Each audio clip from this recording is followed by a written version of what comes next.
আসসালামু আলাইকুম ওয়া রাহমাতুল্লাহি ওয়া বারাকাতুহু। ওয়া আলাইকুম আসসালাম ওয়া রাহমাতুল্লাহি ওয়া বারাকাতুহু। এই চত্বর শাপলা চত্বর নয়, এই চত্বরের নাম হলো শহীদ চত্বর। 2013 সালের 5 মে সর্বশেষ ব্যক্তি আমি এখান থেকে গিয়েছিলাম। এই শাপলায় আমাদের বীর সিপাহ সালার হেফাজতে ইসলামের সংগ্রামী মহাসচিব আল্লামা জুনেদ বাবুনগরী রক্ত ঝরেছে শাপলায়। হেফাজতের অসংখ্য শাহাদাতের রক্তে রঞ্জিত এই প্রতিদিনের শাপলা চত্বর। অতএব এটা শাপলা চত্বর নয়, এটা হলো শহীদি চত্বর। আমরা সরকারের কাছে আবেদন করেছিলাম, শাপলা চত্বরে মার খেলাম আমরা, রক্ত ঝরালাম আমরা, শহীদ হলাম আমরা, আবার এই শাপলায় স্বৈরাচার ফ্যাসিস্ট হাসিনার মামলায়ও জেলখানায় গেলাম আমরা। হাসিনা আমাদেরকে জেল খাটিয়েছে, শাহবাগ চত্বরে নবীর বিরুদ্ধে কটূক্তি করেছে।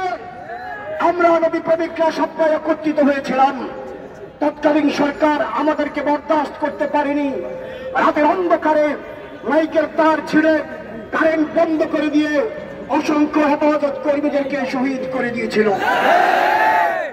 সরকারের কাছে আমরা 1 মাসের আলটিমেটাম দিয়েছিলাম, হেফাজতে ইসলামের সকল নেতা কর্মীদেরকে মুক্তি, হেফাজতের সমস্ত মামলা প্রত্যাহারের জন্য এবং জেলখানায় যে সমস্ত নবী প্রেমিকরা নাস্তিকদেরকে কুলাঙ্গারকে হত্যা করে জেলখানায় গাজী হয়ে আছেন তাদেরকে মুক্ত করার জন্য। সে সমস্ত মামলায় তারেক জিয়া সাহেব নিষ্কৃতি পায়।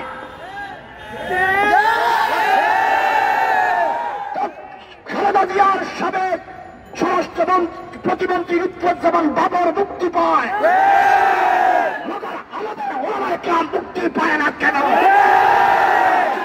করতে চায় সরকারকে বলবো, অনতিবিলম্বে যে সমস্ত ওলামায়ে কেরামকে মিথ্যা জঙ্গি মামলা দিয়ে জেলখানায় আবদ্ধ করেছেন, আবারও বললাম 1 মাসের সময় দিলাম, তাদেরকে মুক্ত করে দেবেন।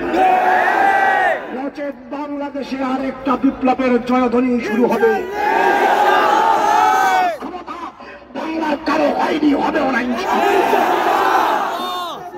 শেখ হাসিনা বঙ্গবন্ধু প্রেমিক, সে প্রমাণ করেছে। বঙ্গবন্ধু বিরুদ্ধে কটূক্তি করলে তার বিচারের রায় সে গঠনতন্ত্রের সংযোজন করেছে। বিএনপিরা জিয়াউর রহমানকে ভালোবাসে, তারা জিয়াউর রহমানের বিরুদ্ধে কটূক্তি করলে তারও প্রতিবাদ এবং বিচারের ব্যবস্থা করে। জাতীয় পার্টি ওয়ালারাও এরশাদ সাহেবকে, রোশনকে, বেদিশাকে বেদিশার মতো ভালোবাসে। ইনুমিনুদরাও নাস্তিকরা তাদেরকে ভালোবাসে। মনে রাখবেন, আমরা আমাদের নবীকে আপনাদের চাইতে বেশি ভালোবাসি। আমার বাবা মা ত্যাগ করবো নবীর জন্য, স্ত্রী সন্তানকে ত্যাগ করবো নবীর জন্য, নিজের জানটা বিলিয়ে দেব নবীর ইজ্জতের জন্য। যদি এই সংবিধানে নবীর কটূক্তিকারীদেরকে ফাঁসির বিচার রায় কার্যকর না করেন, সংবিধানে ফাঁসির বিধান প্রণয়ন না করেন, মনে রাখবেন আমরা নবী প্রেমিকরা ঘরে বসে থাকবো না।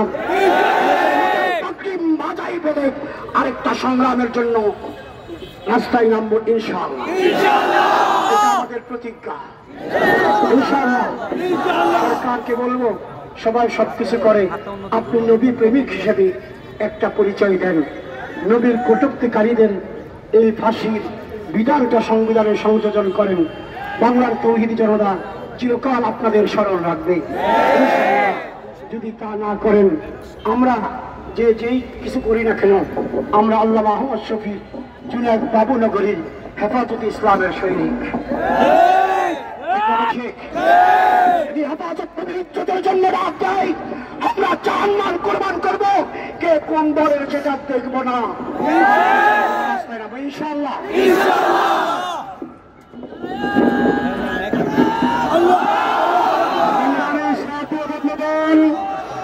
আপনারা জানেন আজকে শাপলা চত্বরে নবী প্রেমিকদের মিলন মেলায় পরিণত হয়েছে। আজকে নবী প্রেমিকদের মিলন মেলা হয়েছে তাওহীদি ছাত্র জনতার ব্যানারে।